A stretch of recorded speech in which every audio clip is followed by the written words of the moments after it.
have anyone in person wanting to comment? And how about online?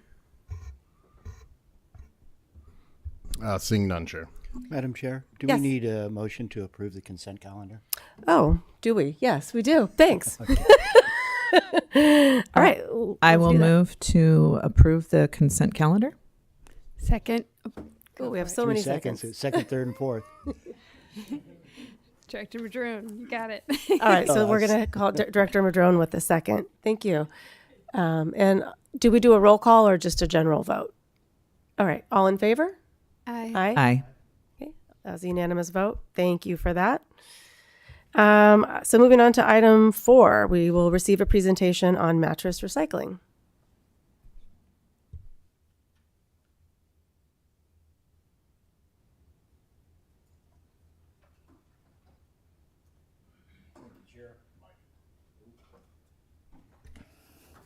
Thank you, Chair. I will be giving you an update and an overview on the mattress recycling program at the Hawthorne Transfer Station. The original pilot program rolled out in 2016, which offered no charge to drop off to residents. In 2017, HWMA and MRC worked together to develop a mattress baling program in hopes it would reduce overall shipping costs and shipping-related carbon footprint. The plan would utilize the current baler on site in hopes that it would allow maximum mattresses per trailer. In 2018, the program moved out of the pilot project phase and was extended to include commercial mattresses as well. Unfortunately, while baling helped maximize the units per trailer and defer shipping costs, it made it difficult to maximize recycling and processing at the processing facilities. Baling operations stopped in 2019. Since 2020, HWMA has continued to accept mattresses from residents and commercial customers 7 days a week at no charge. The process overall operationally is fairly simple. Customers bring the mattresses to the tip floor, staff accepts them, stores them in a designated area. Units are then sorted by staff based on condition. Only around 5% of the mattresses are deemed either wet or contaminated to be recycled. Units that meet the required condition are then loaded into a trailer and ready for transport. The trailer is then picked up and sent to a processing facilities either in Southern California or in Southern Oregon. Over the years, common challenges have come up during this process. Ensuring mattresses are as clean as possible is critical to their ability to be recycled. Staff on both sides of the tip floor and the scale house work together to ensure customers know how to dispose of them properly. As is the case in many of our programs, education and outreach is critical to the success of the program. The program has gained in popularity as time has passed. Early years of the program saw an average of about 400 mattresses collected monthly. This year, we averaged around 700 mattresses per month, with a total of 8,300 units collected in 2025. As always, staff is happy to answer questions if you have them. Thank you for that. And also thank you for that service to our community. Questions, comments from the board? Yes, Director Madrone? Thank you, Chair.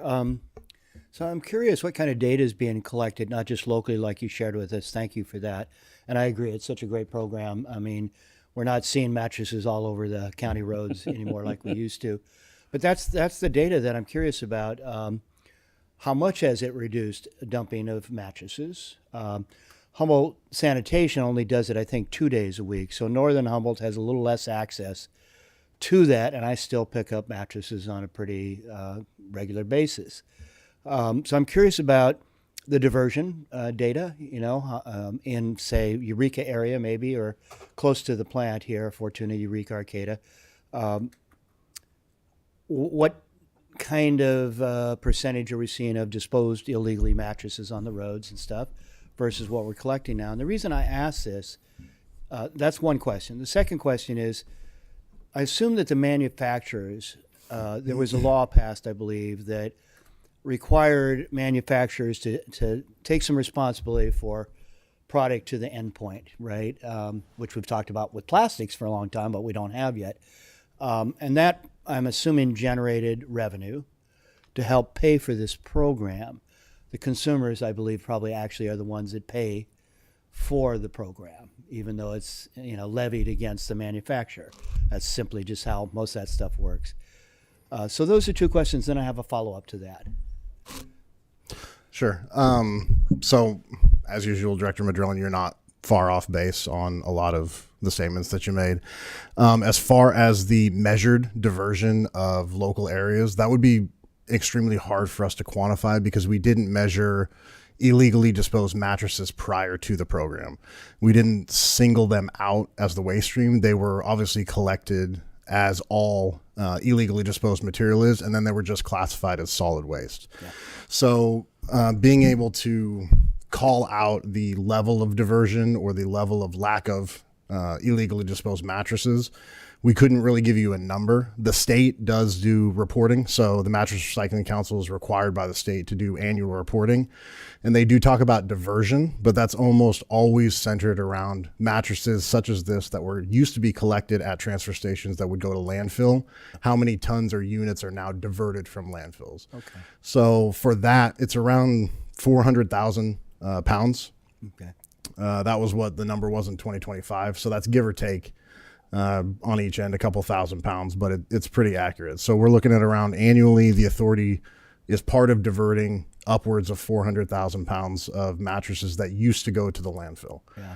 And just like you said, anecdotally, I feel like anybody who spend any time driving around Humboldt County, especially rural areas, at least I've noticed that you see less mattresses than you used to. Yeah. And that's obviously our goal. And then you had a follow-up question as well? Yeah, the follow-up question is taking that to the larger scale. It costs a significant amount of money to pay for dump fees.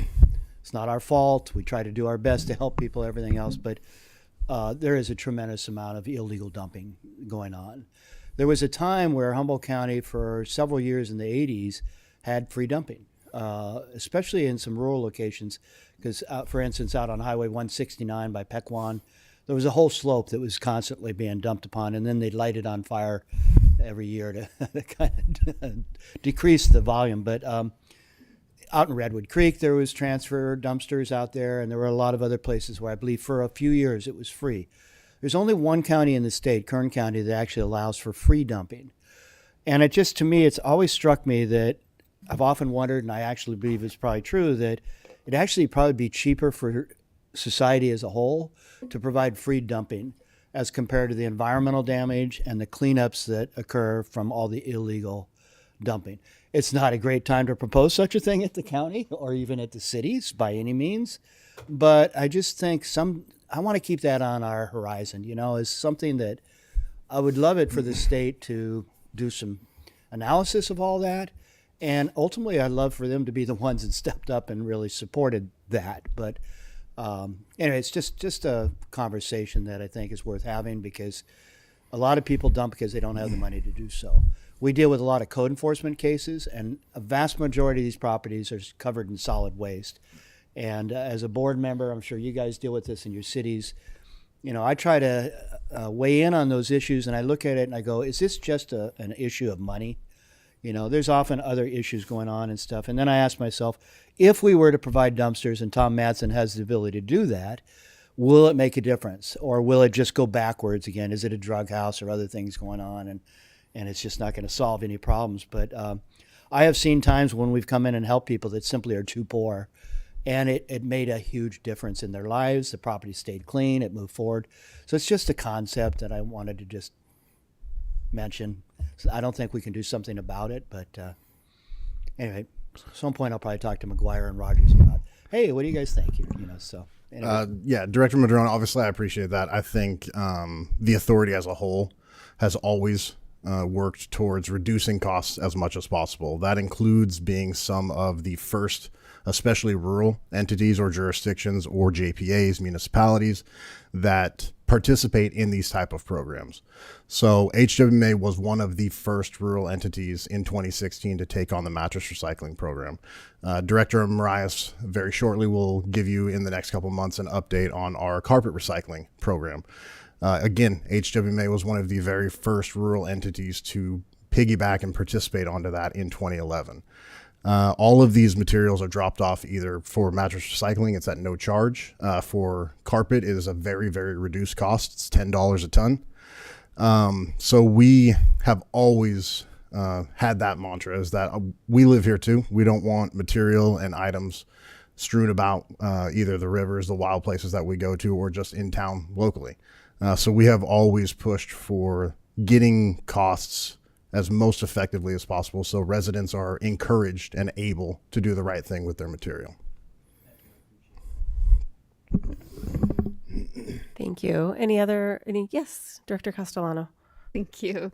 And thank you, Director Madrone. I was having a mini rant with some friends the other day about the way like the ramifications of illegal dumping and a lot of the challenges around. Sometimes it's just access to.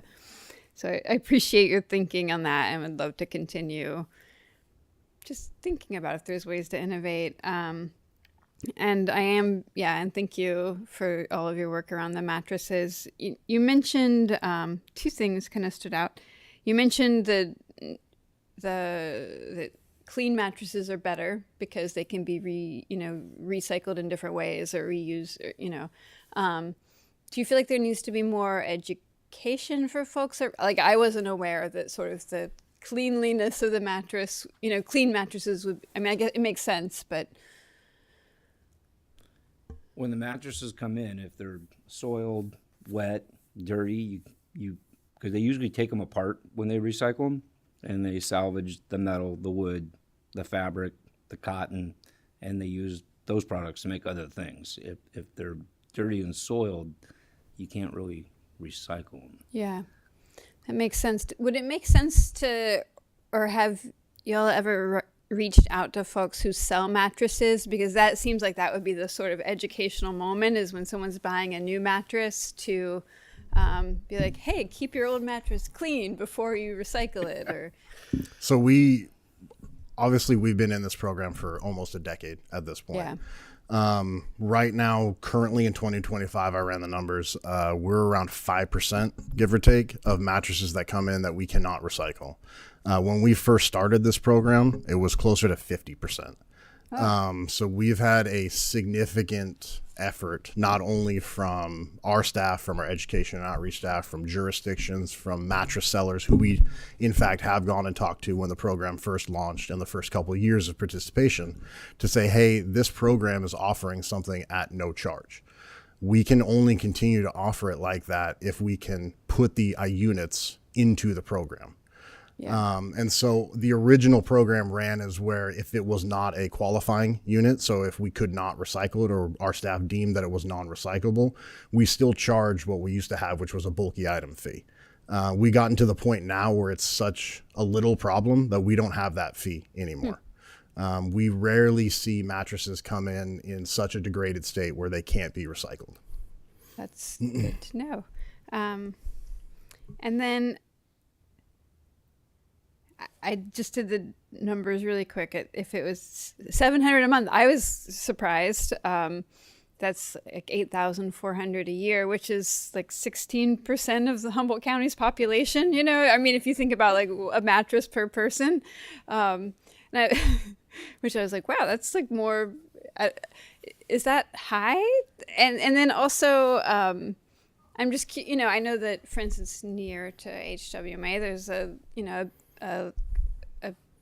discount store that sells big mattresses, and so I'm just curious, like if you've seen the rate of mattress recycling go up, or is that normal?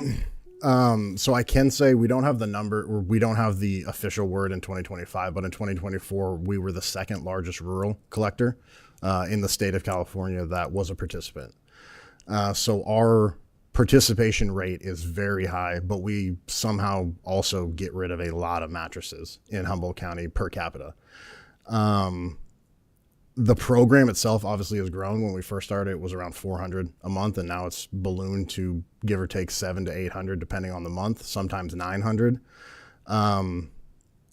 I don't really have a rationale as to why, other than a lot of the mattresses or a lot of the people that maybe didn't participate in the beginning are seeing that it's pretty easy to participate. Just don't take your mattress and throw it out in the back of your yard and let it sit there for a month.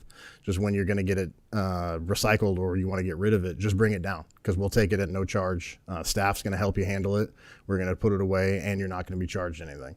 And I think that, speaking back to the costs of material recycling and the costs of solid waste and the cost of disposal, if you offer things at a steep discount or no charge, your participation rates seem to grow pretty quickly.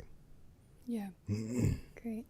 And then just, and I think it's for sure worth it. About how much does this program cost per year to run in terms of?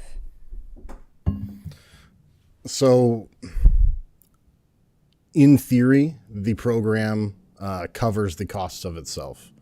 Okay. So that is the basis for the original law. Obviously, there are instances where that's not always the case. Sometimes we take mattresses and we charge no charge, and yet we still have to dispose of them as trash. We eat some of those costs. Sometimes labor costs are more than we think they're going to be, whether that's staff time related to sorting mattresses, all that type of stuff.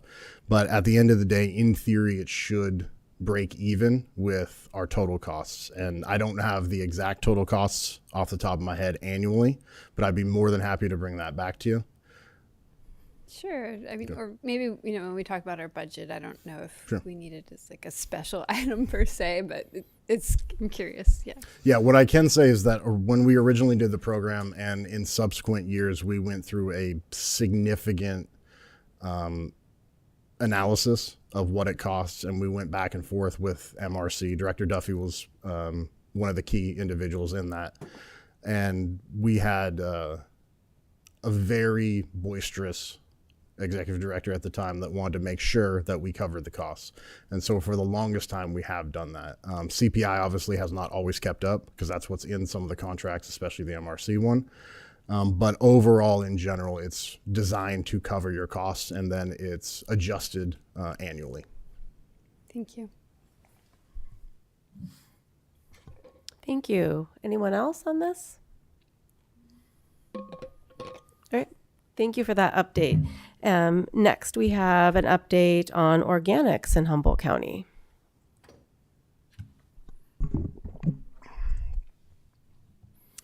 Thank you, Chair. So this evening, I'll be giving you a brief organics overview, kind of where we've been, what we've done, and then an update on some of our current statuses.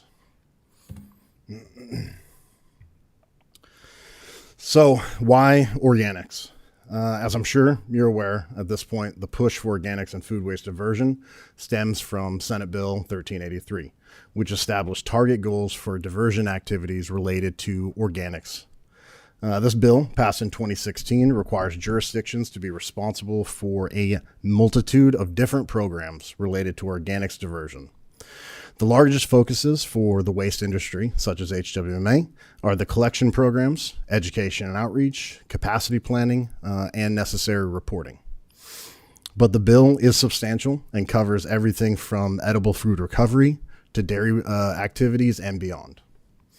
This bill is the single largest driving force for the work that the jurisdictions and HWMA have done so far in relation to organics and food waste diversion and collection. For HWMA, this process really started all the way back in 2021 with a request from the Humboldt County Solid Waste Local Task Force. That request asked HWMA to develop and solicit an RFP for regional compliance services on behalf of the task force and all jurisdictions of Humboldt County. At this time, a cost share between jurisdictions and HWMA was developed, and the proposal received 4 qualifying responses, with Edgar and Associates being deemed the winning proposer at the time. The compliance services reported outlined several critical steps, including a compliance roadmap, processing and collection strategies, and potential waste management fee structure overhauls. What you see here was the original pathway and timeline for organics compliance. This process deemed that in the interim, securing an out-of-county processor was the best way to come into compliance while in-county processing was developed.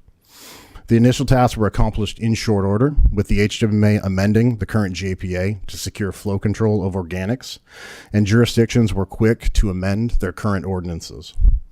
An RFP for out-of-county processing services was developed, circulated, and ultimately awarded to Cold Creek Compost, with an anticipated start date originally of July of 2025. And then once awarded, jurisdictions began franchise negotiation contracts, or contract negotiations.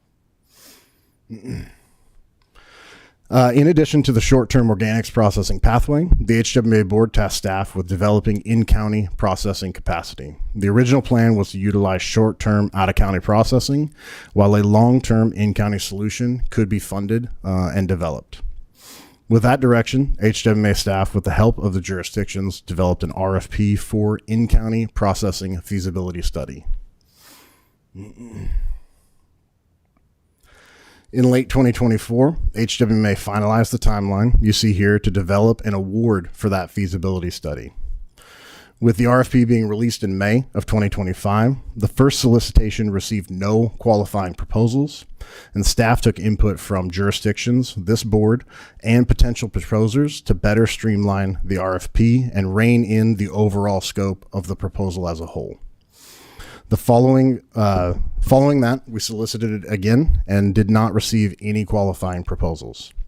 This time, staff reached out to other jurisdictions throughout the state that had conducted similar RFPs, and one major item stood out. In the original RFP language, we had included locating potential local properties that the facility could be placed on. In speaking with out-of-county jurisdictions and potential proposers, this was deemed too prohibitive to accomplish the overall report in the timeline, and with this guidance, staff removed this requirement from the RFP entirely. Staff again released the RFP in October of 2025 and is currently in the process of evaluating received proposals.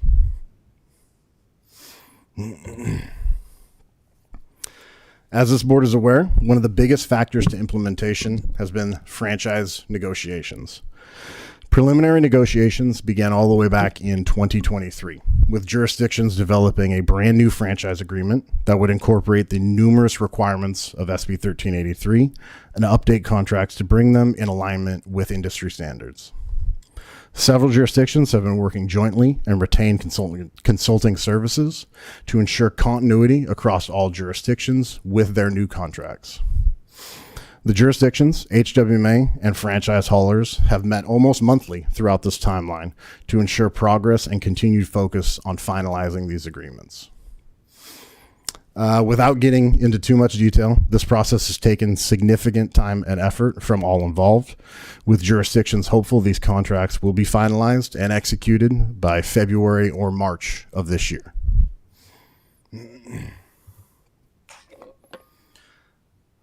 In late 2023, HWMA, in concert with several local jurisdictions, applied for an organics infrastructure grant, with HWMA serving as the lead entity. HWMA was awarded $2.7 million in May of 2024 for facility improvements and processing equipment upgrades to retrofit the old Eureka Recycling Building into an organics processing facility for Humboldt County. Requests for bid documents were developed and approved by this board in late 2024 that covered new floor construction, replacement doors, and processing equipment. At the time of application, it was anticipated that work would be finalized and franchise contracts executed by early 2025, with doors opening at the new facility in July of 2025. With the delays in securing franchise contracts, HWMA pulled back those bid documents and has delayed distribution until a better timeline was able to be established. The grant award and the funding level was directly tied to the projected tons to be diverted by the project. And with the authority unable to show any additional diverted tons within the first 16 months of the grant, CalRecycle called into question the efficacy of the project. HWMA, with the extended timelines and the lack of tonnage received, CalRecycle issued a stop work notice order on November 14th of 2025. In essence, freezing the grant funds and placing the entire project under CalRecycle review. HWMA and jurisdictions met with CalRecycle staff on November 25th and walked them through the timeline to date, the efforts made, and the issues and setbacks in relation to why grant activity had failed to progress to date. At this meeting, we also requested to file an extension request to the grant term and modify the original work plan as presented. Staff submitted this request and modified work plan on December 11th of 2025. In addition, HWMA sent letters to our legislative representatives and CalRecycle directors that oversee grant programs, imploring them to consider granting this request and reiterating how critical these grant funds are to bringing organics processing to Humboldt County. As of today, this extension request is still under review by CalRecycle.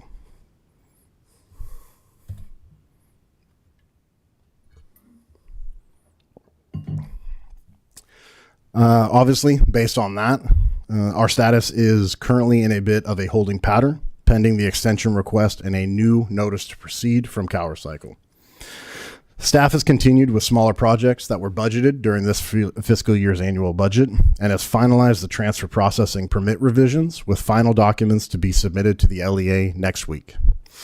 As noted earlier, several RFBs have already been approved by this board, with these documents waiting to be released and awarded pending the extension request determination. HWMA staff has coordinated with several potential bidders to get timeline feasibilities for accomplishing the work once awarded to ensure the July 1, 2026 target deadline can still be attained. With that said, if CalRecycle does choose to reallocate the grant funding, this will have a significant impact on the target deadline and our overall ability to execute this project.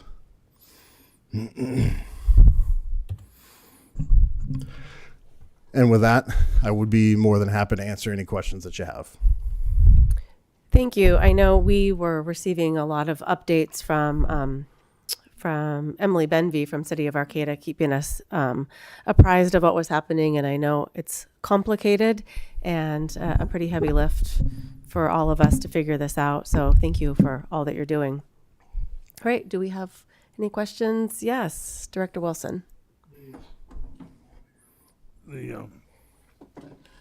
I guess the end of the line question is, if the state doesn't come up with this extension and the stuff that we're hoping for, and so we're over the deadline now, if I'm not mistaken.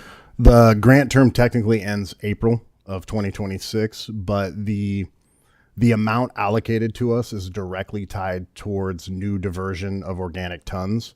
So at this current period, it's technically impossible for us to meet those grant requirements, which is why we're asking for the extension.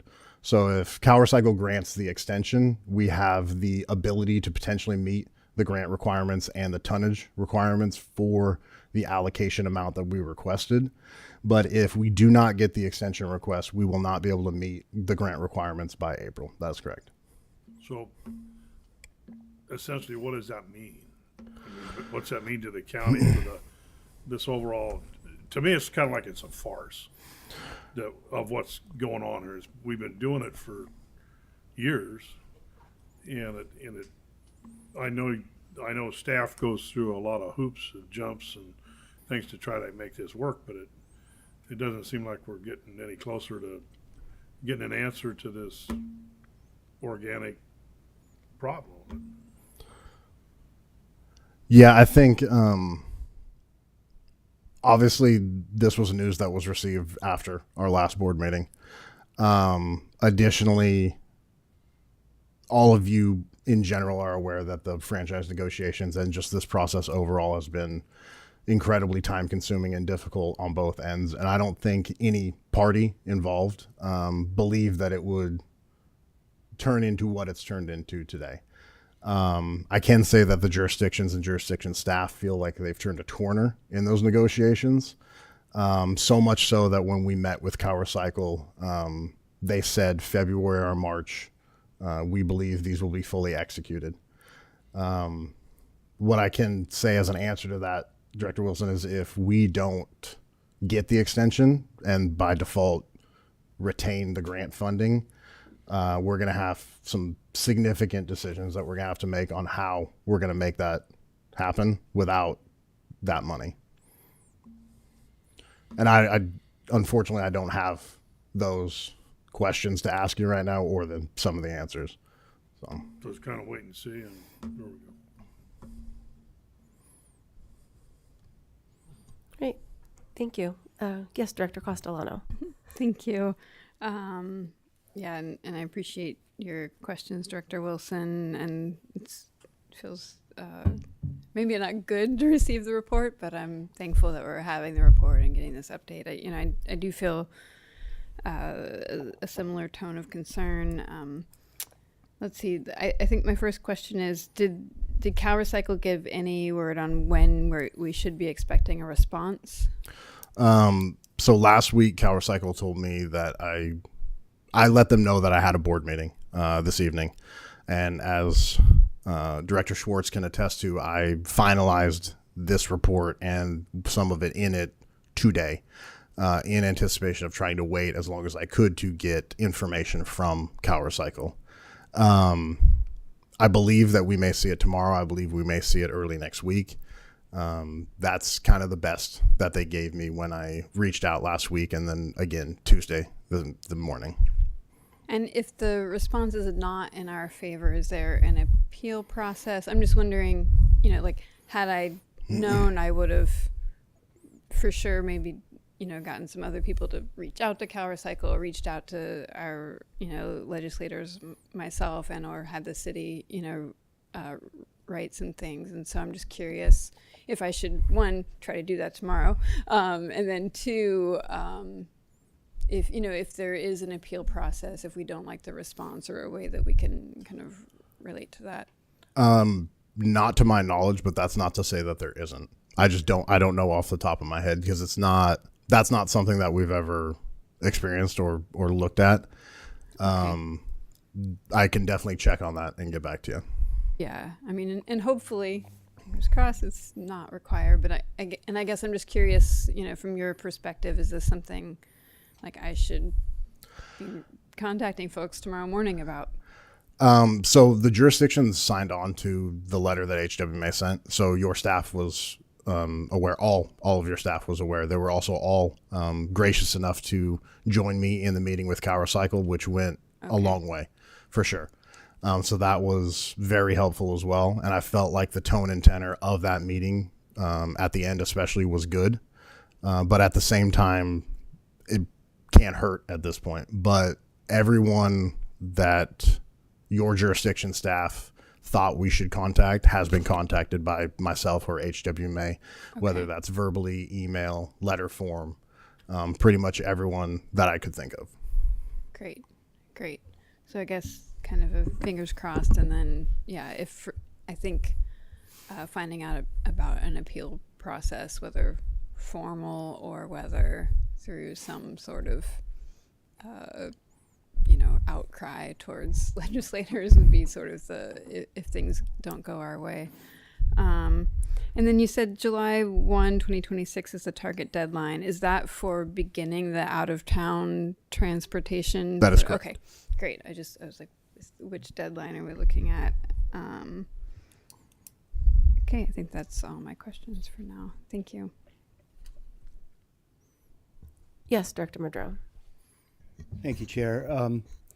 So if I'm understanding this correctly, part of the delays of approval from the state were that we still didn't have our franchise agreements signed and in place.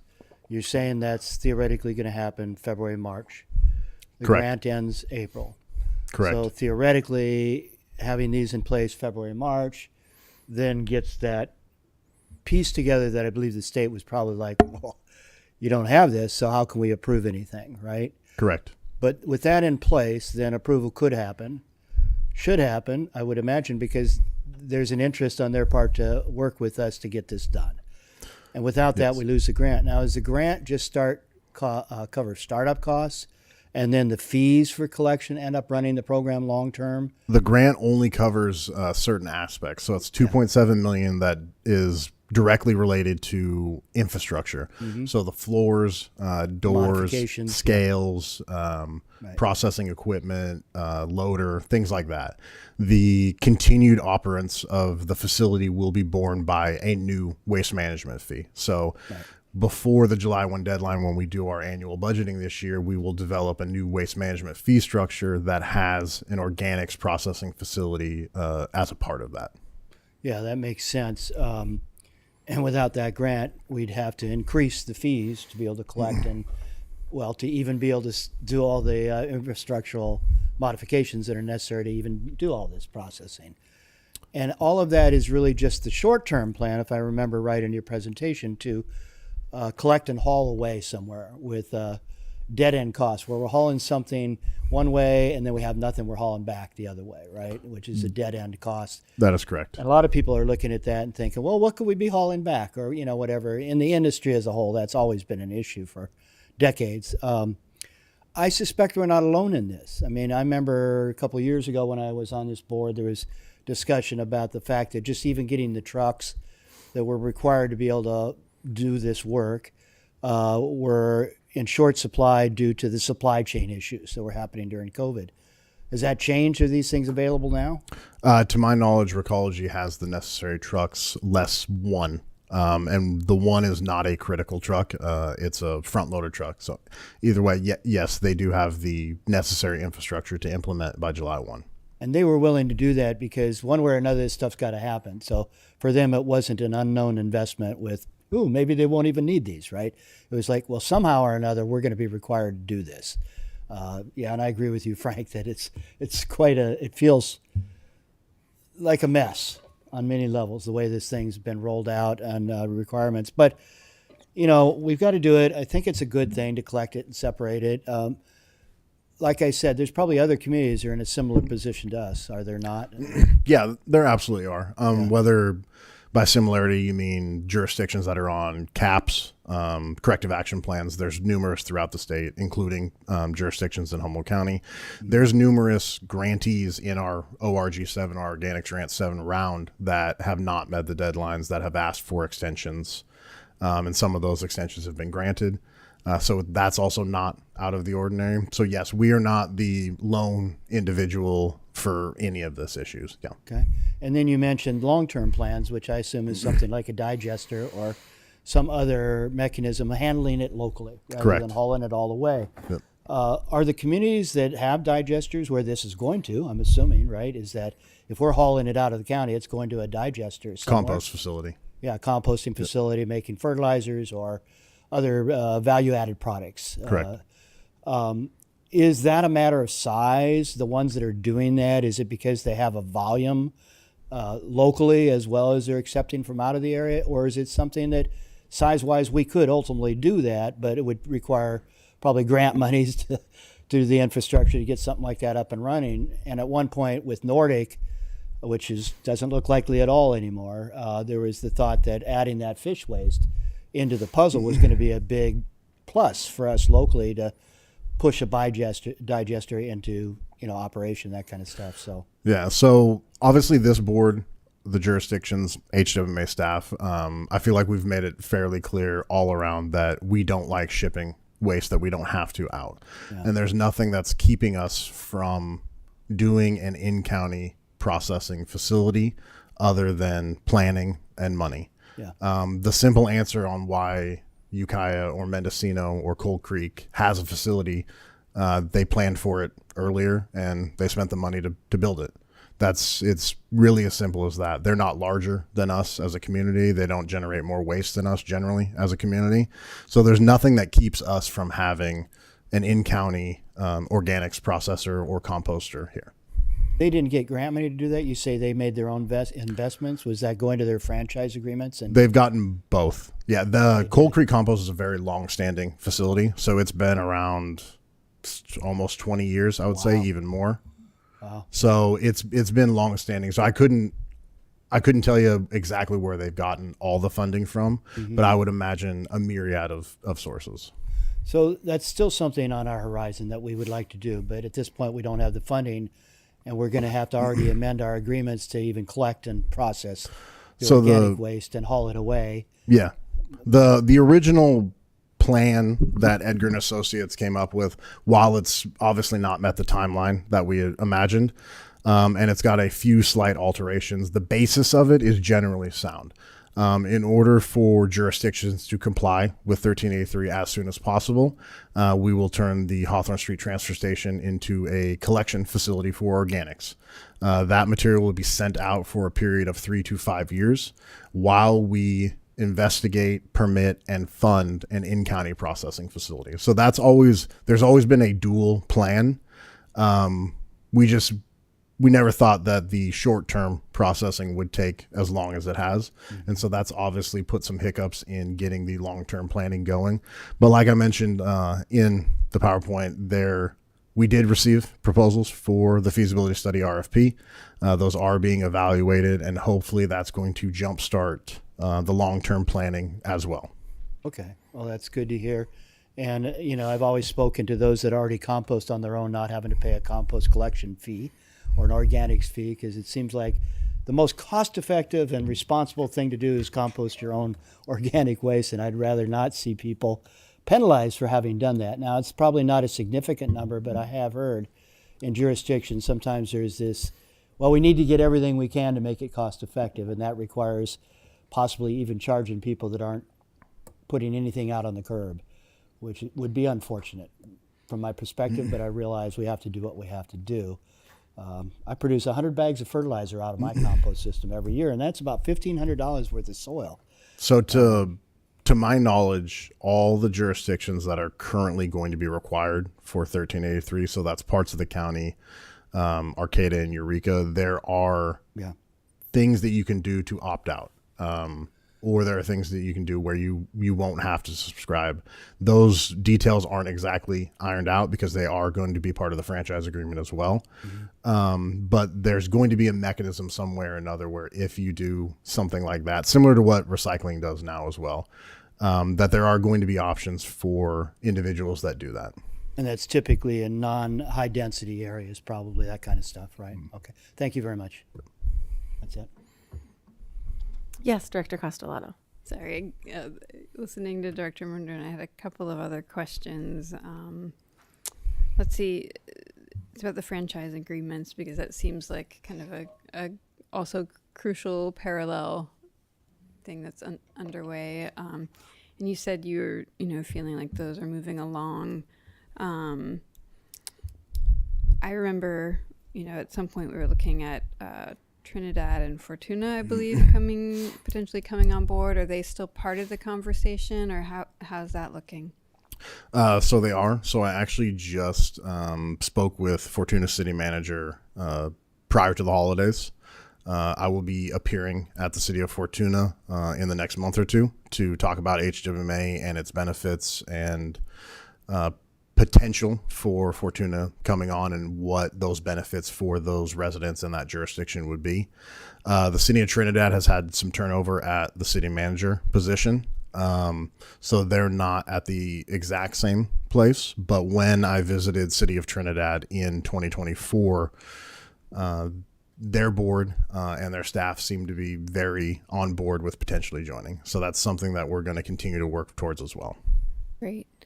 And then how are you feeling about the franchise agreements? Like, is that something that, are there ways that we can support that? So I'm more tertiary to the franchise agreements, obviously. I'm acting more as a sounding board for jurisdictions if they should have questions. They also have a consultant that has been doing a tremendous job as well, and they are very skilled. So I think at this point, I'm more in the listening capacity, and if somebody asks me a question, I'm more than happy to provide information. But from what I've gathered from jurisdiction staff I've talked to, they have a higher confidence than they have in a very long time, that we've kind of turned a corner and are progressing towards executing these agreements. Great, thank you. So it's something perhaps if we wanted, we could follow up with our city managers or That would definitely be the best to get you the exact information you're looking for and most up to date as well. Because while I'm obviously involved in the overall tone and tenor and the meetings with the consultant, with the franchise haulers, with the jurisdictions, I'm generally not privy to the singular jurisdiction negotiations. So yeah. For sure. And then the feasibility study RFP, you said you received a couple or more than one qualified, that you're analyzing. We're currently reviewing all proposals received, yes. Are you expecting that, or should we be expecting those in February to? Yes, you will. Great. Okay. Perfect. Thank you. Just one last question. Fine. Thank you, Madam Chair. Well, one of the incentives for all the jurisdictions is if they don't come on board in the next month or two, then we're going to lose the grant and it's going to get more expensive for everybody, right? So it's like, hey, let's step up and get this done because we've got to do it. We may not like it, but I don't see too many other options really. So in the fairness to jurisdiction staff, they are currently negotiating contracts that will outlive the majority of us that sit here. So those franchise contracts will be upwards of 15 to 30 years, depending. So they are very important to get right the first time. And I would applaud the jurisdictions and your staff for ensuring they're doing the best they can for their constituents and the residents of your jurisdictions. well, and that's why you're RED, because you can take that message home. So. Thank you. I appreciate it. Absolutely. Any other questions or comments? Okay, thank you. Thank you for that great discussion. That takes us to board member reports. So why don't we start with Director Wilson? Do you have anything you'd like to report out? Not really, other than this. One of the things that is this particular topic of this organic waste. We're looking at we've got the consultant working on us to do the cost of having universal collection. I still don't have, I don't have a clear answer. We've turned it back over to.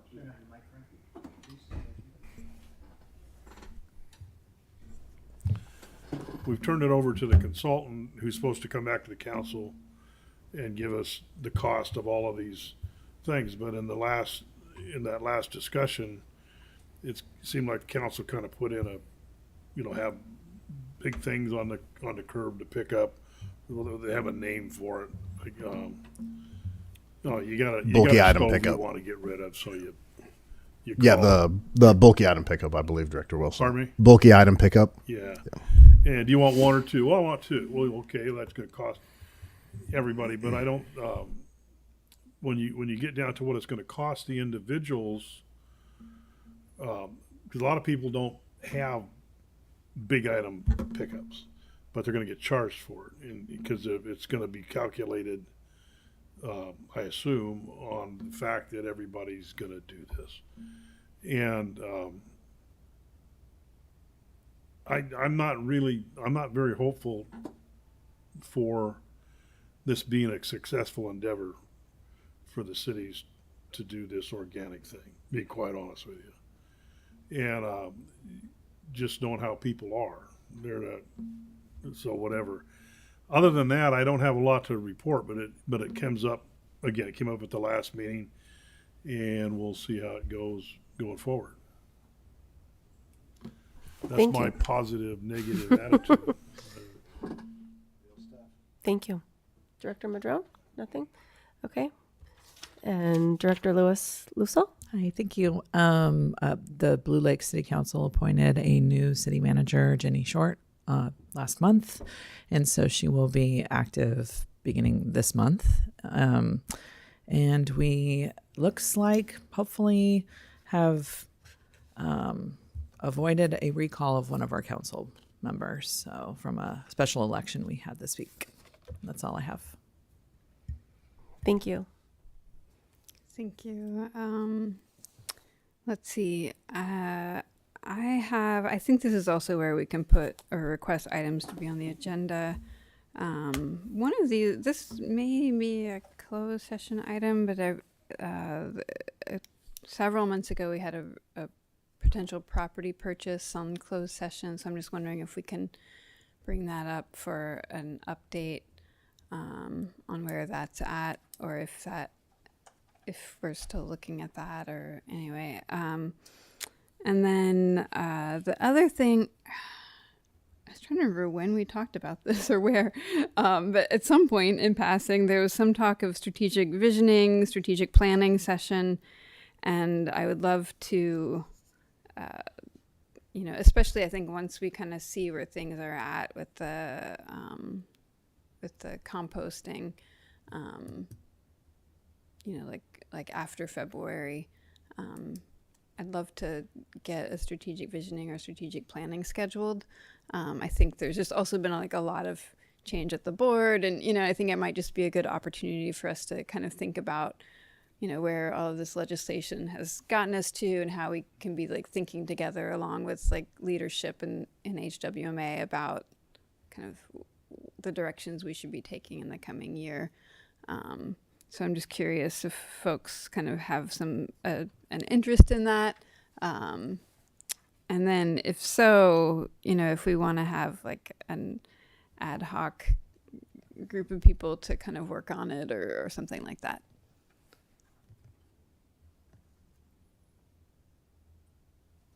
I guess it'd be sort of just consensus at this point because it's not an agenda item. So there's just general.